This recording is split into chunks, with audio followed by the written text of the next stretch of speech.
Welcome to the Andy Stanley Leadership Podcast, a conversation designed to help leaders go further faster. On today's podcast, we'll talk about creating a staffing system that will liberate your organization. Andy, I'm really excited about today's topic because we're going to look at 3 principles that can help ensure that we not only hire the right people, but that we set them up for maximum impact. And I don't think there's a more important asset that leaders manage than the people in their organization. Yeah, in fact, when we wrote our Constitution, our basically our legal document for our organization, the very first thing we put in there was simply that the people we use are as important as the systems we choose. The people we use are as important as the systems we choose. And people we use, obviously we don't use people, but the people we select, I just wanted it to rhyme, so that's why we said use. So the people we use or select are as important as the systems we choose. And the reason we put that up front is regardless of how well written our legal documents are, our mission, vision, purpose, all those wonderful things, if you don't have great people, great things aren't going to happen. At the same time, we've both seen organizations that aren't that well organized, departments or divisions or even entire, in our case, churches, who they don't have extraordinary organization, but they have extraordinary people. And, you know, everybody listening knows this. If you have extraordinary people, extraordinary things happen because they either work through a great organization or they will find a way to work around a not so great organization in order to get great things done. So obviously on the organizational side and structure side, it's super important. But finding and engaging great people, that really is the make or break, really, for any organization. And the reason we've chosen to talk about that is because, unfortunately, some organizations actually have systems that prevent them from hiring and engaging the best and the brightest people. Again, everybody has the same goal in mind. Let's get the best people we can. But systems ultimately trump just about everything else in an organization. So an organization that hasn't thought through the systems they've employed to hire and keep great people, there's going to be an internal conflict. The whole organization is going to be out of alignment. So these are some of the things that we've done systematically to help us get, and again, engage and keep great people. Andy, when I first heard you talk about this probably 10 years ago, you gave us 3 principles related to staffing systems that they've really served our organization very well. The first one is your system should be designed to help you identify and hire the best person for the job. Right, and as obvious as that is, the key is a system that will allow an organization to find and hire the right person. In the early days, we didn't have a system. We just interviewed people. And like anybody in a startup organization where you need people, that's what you do. You think, we need people, so we're going to interview people and hire people. That's not a system.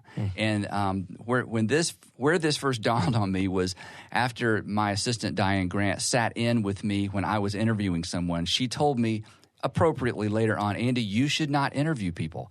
And I'm like, why not? You know, I'm in charge of this whole organization. She said, because you don't listen, you talk, and you sell them on working here. They already want to work here. And that's when it dawned on me, okay, we need a system. This is bigger than simply interviewing people. So for those of you in startup organizations, it's easy to rush into an interview process, but an interview process is only one part of a broader system. So the term system is important. It shouldn't be overwhelming. It's simple, and hopefully some of the things we're going to say today will help you create that system. But the key there is creating a system that allows people to identify and hire the best people. So, Andy, what is it in our system that is designed to help us identify and hire the right person for the job? Well, the first thing is a clear job description. Actually, we don't love the term job description. We like the term responsibility description because we want to hire responsible people. And so one of the things that we talk to people about when we hire them is, what have you done? What have you been responsible for in the past? So as much as we hate job descriptions, a clear job description is absolutely crucial. But as you think through job descriptions, don't simply think in terms of what people are going to do that you're about to hire. Think about what they're going to be responsible for. Because again, everybody listening, we don't want to just hire people who can do things. We want to hire responsible people. So anytime you can craft a job description to sound more like a responsibility description, that's important. And in the interview process, asking people as you're interviewing people for a specific job or a specific responsibility, asking that key question, and we've talked about this before, what have you done in the past? We're looking at your resume. We've seen where you've worked. We've seen what you have been responsible for, but what have you actually done? Because matching people's skill set and passion sets up with a specific job or responsibility description is absolutely crucial. All right, a very specific job description. What else? The other thing we do that a lot of organizations do is we do multiple interviews, not just a single interview. And this is important for lots of reasons. And we did not do this in the early days, and we paid for it. When you interview within a department or division, you listen for specific things. But when you have a person interviewed outside the specific department or division in which they're going to work, those people hear different things. And everybody listening understands this dilemma. You're so desperate, you need someone, you really need them now. So there's a tendency not to hear things you should hear and not to see things that you should see. Right. And people who aren't as desperate and people outside that division or department or branch will hear those things and see those things. They have a little bit greater objectivity, and they're willing oftentimes to say, okay, I interviewed them and here's what I saw and here's what I heard. So that's been extremely helpful. We have about 420 employees, just to give you an idea of how big our organization is now. And I remember a few years ago, my sister-in-law was interviewing to work for us. And she called me one afternoon after all of these interviews, and she said, I would like to resign before I begin. She said, if I have to go through one more interview, I'm going to quit the interview process.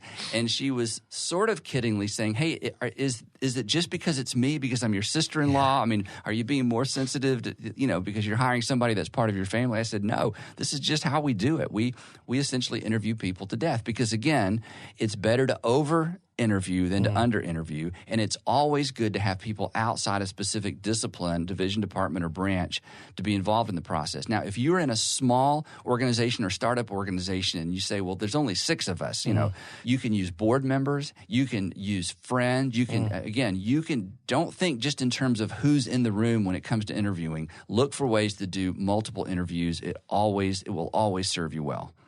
Andy, one of the things that we do in addition to interviews is we take every candidate through a system of testing. Yes, and some people love to be tested, and some people do not like to be tested. Exactly. Yeah, everybody, when we hire, we require them to take the Taylor-Johnson test, which is essentially a test that looks at a person's emotional health.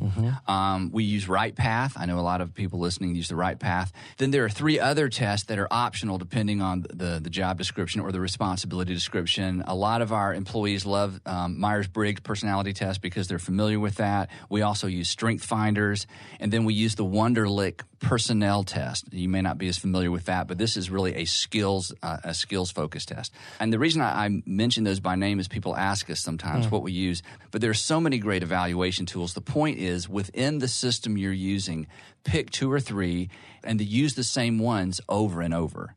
Yeah, Andy, one of the things that we've always found helpful is by using the same ones over and over, we really establish benchmarks. That's right. In our organization, and we know when someone scores a certain way, we know they'll be great for that kind of role. So just establishing that understanding across the organization has been very helpful. And the other advantage of using the same tools over and over is that staff over time learns how to interpret the results. So again, some tests are better than others, but probably the takeaway from this is choose 2 or 3, use the same 2 or 3 over and over and over. And again, it brings objectivity to the process. So we began with your system should be designed to help you identify and hire the best person for the job. The second idea that you shared with us is your system should provide you the flexibility to get the right people to the table. The key word there is flexibility. In this respect, the org chart is not your friend. And the tendency when it comes to gathering people to make decisions is to gather people according to the organizational chart. We're going to get all the vice presidents together. We're going to get all the regional managers together. We're going to get all the peers together. And in many cases, that's appropriate. But in some situations, it's not. So the idea is to create in the organization the flexibility for a division or department leader or president to pull into a meeting or, and this is where it gets tricky, a series of meetings who he or she knows needs to be there in order to make the decision. And that means some new people get pulled in and some people who've been there get left out. But at the end of the day, when organizational leaders make great decisions, great things happen. Everybody wins. So the earlier an organizational leader can create this rhythm or this system within the organization, the better. Changing midstream is tricky. Again, people wonder why they're not being invited anymore. But the goal, again, is to make great decisions, which means you have to have the information. And oftentimes, and everybody listening to this understands this, oftentimes the information isn't on a spreadsheet. The information is locked away in the experience of the person that is closest to the action. So when I'm trying to make a decision that has to do something with a specific environment, I need the people who are in that environment in the meeting, whether they report to me or not. So again, that's what we mean by creating a system that allows you to get the right people in the room as you're making decisions. Well, Andy, talk for a minute about how you've addressed this in your reporting structure. This is where I wish we had a chart. So if everyone can imagine a whiteboard, yes. No. I discovered probably, again, 10, 11 years ago that having 3 or 4 direct reports, while that is great on the org chart, that does not help me make great decisions. So I have both a management team and a leadership team. And there are lots have been written about leadership teams. But here's what's important to me, and here's the takeaway. Every leader needs to have a leadership team that is your meeting, where you talk about what you want to talk about, and where at the end of the meeting you have the information you need to go forward and to continue to make good decisions. Which means chances are on your leadership team you need people who are not direct reports. Because of the way things function here, I have 3 direct reports plus my administrative assistant. But our leadership team is 14 people, which is a lot of people. But in light of how we operate, I want weekly access to those 14 people. I want to know what's in their head. We're an organization that lives and dies by what happens on the weekend. So since we have a weekly event or a weekly series of events, I want a weekly update. And I want the people in the room who, again, they were close to the action. It's not just a spreadsheet. I want what's in their head. I want what they experienced during the weekend. So, again, that's the way we operate. So in my leadership team, my direct reports are there, but the rest of the people in that leadership team report to the people who are my direct reports. So I'm skipping over my direct reports in terms of a direct access, but that's what's important to me. So again, that's a systems thing. The other thing that we do is from time to time, we invite people to sit in on our leadership team for a series of meetings because, again, they're closer to the action than anyone else in our leadership team. And then the other thing that we do from time to time, or what kind of upsets the apple cart a little bit, is when somebody moves off the leadership team, I almost never replace them with the person that took their job, because it's not the job description. It's sometimes it's the authority, it's the responsibility a person carries, or it's just that person. There are some people who've been with us a long, long time. They have organizational history. Organizational history is so important when it comes to making decisions, especially financial decisions, because organizational financial history is a context that's important when I'm making decisions today based on what's happened in the past. So again, there are lots and lots of moving parts, but the bottom line I would say to leaders is you need a system that allows you to get the people you need in the room, and it needs to be flexible enough to where when you uninvite people, or you uninvite people for a period of time, again, everybody has an ego. We get all that. But at the end of the day, if you make great decisions, it's a win for everybody. So having a system that allows you to go beyond direct reports systematically and consistently, I think, is a win for the whole organization. Andy, what do you say to a leader who has inherited a system that determines who sits at the decision-making table?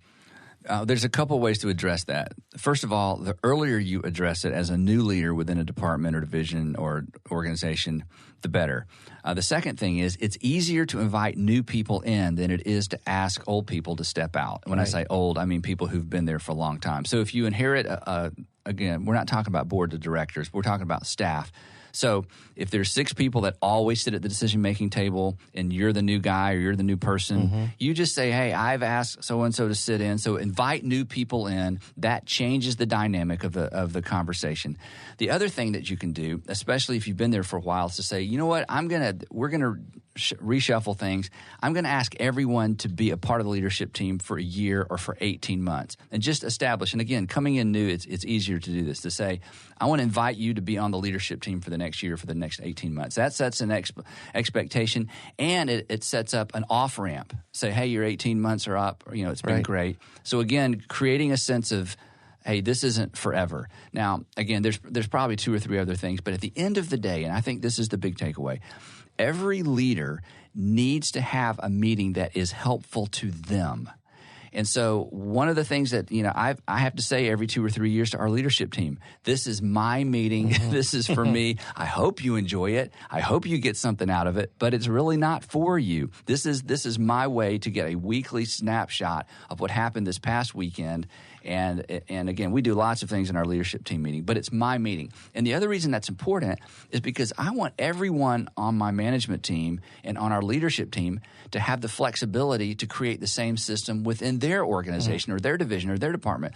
I don't want anybody in our organization to feel like they are stuck having to meet with the same people over and over, whether it's helpful or not. Because as we all know, when you're in a system like that, then you create other meetings and other, then the decisions are made in other places. So it needs to actually function as a leadership team or a management team. It needs to do what it's designed to do, which means you have to have the right people in the room, which means you need a system that allows you to get and keep the right people and the flexibility to bring people in and to move people out. People are always going to get their feelings hurt. That's just part of organizational life. But back to what we said a few minutes ago, if great leaders make great decisions, great things happen, everybody wins.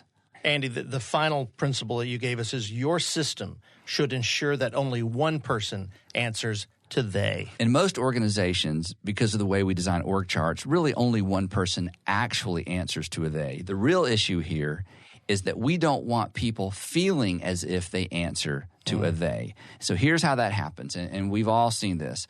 And let's take me, for example. So I come out of a board meeting, and our board has said, Andy, you guys need to do such and such and such. Then I gather the leadership team together, and I say, well, gang, they say we have to do such and such. The moment a leader does that, they have abdicated leadership and they've abdicated responsibility. And essentially they have said to their direct reports, I'm not empowered. I'm not in charge. You are now all working for they. So in many organizations, and no one does this on purpose, you have employees 2 or 3 layers down within the organization, knowing that ultimately there is a they out there somewhere who are making decisions that impact their daily lives and ultimately impact their destiny and their career. And that's a terrible, terrible environment to work in. So it's incumbent upon the person in my position, the one person that actually answers to a they, to own the decisions of the board, to do battle and to make sure that when I walk out of that meeting, not only, even if I disagree, I've got to own it. And when I stand up in front of our team, our leadership team, or our management team, I don't say they, I say this is what we're going to do, and I believe this is what we ought to do. Because the moment I defer to they, I've just infused the entire organization with something that's so unhealthy because that trickles down so quickly. So the takeaway is, actually, only one person should answer to a they, and along with that, no one should feel as if they answer to a they, because the one person that answers to the they does a great job communicating and communicates in such a way that everyone understands they really are taking responsibility for the future of the organization. Andy, I think that's so important. And from time to time, we do hear that around here, the management team has decided. And I think the frustrating point about that is you don't know you don't know the personality of a group. If I hear Andy has decided or my direct report Bob has decided, I know, okay, I can answer his question because I know him. Or you can make an appointment, get clarification. Right, and have that conversation. But how do you decide what a group is thinking, or how do you make an appointment with a group to convince a group? It's frustrating. Yeah. And in most cases, I think that frustration can be eliminated from an organization. But it has everything to do with how decisions not are made, but how decisions are communicated. Right. And that's why it's so important for those who walk out of a group meeting where really a they has decided, whether it's a management team or a leadership team, and they don't leave until they really can own it. And then they have to decide, you know what? This is what we have decided. I don't necessarily agree, but I am not going to blame this decision on a they. I'm just not going to do it. I'm going to own it. I'm going to lead my team. If my team is frustrated with the decision, I want them to be frustrated with me because at the end of the day, blaming anything on a they, you give up credibility. You give up credibility. You give up authority. You give up some of the very things a leader needs most when it comes to moving a division or a department forward. Andy, as we wrap up the podcast, any final thoughts? Yeah, I think stepping back to, the 30,000-foot level, systems create behaviors. And that's why when it comes to hiring or managing people, there really do need to be systems in place. In fact, the truth is there are already systems in place. Every single organization, no matter how large or small, there are systems in place that determine the way that people behave.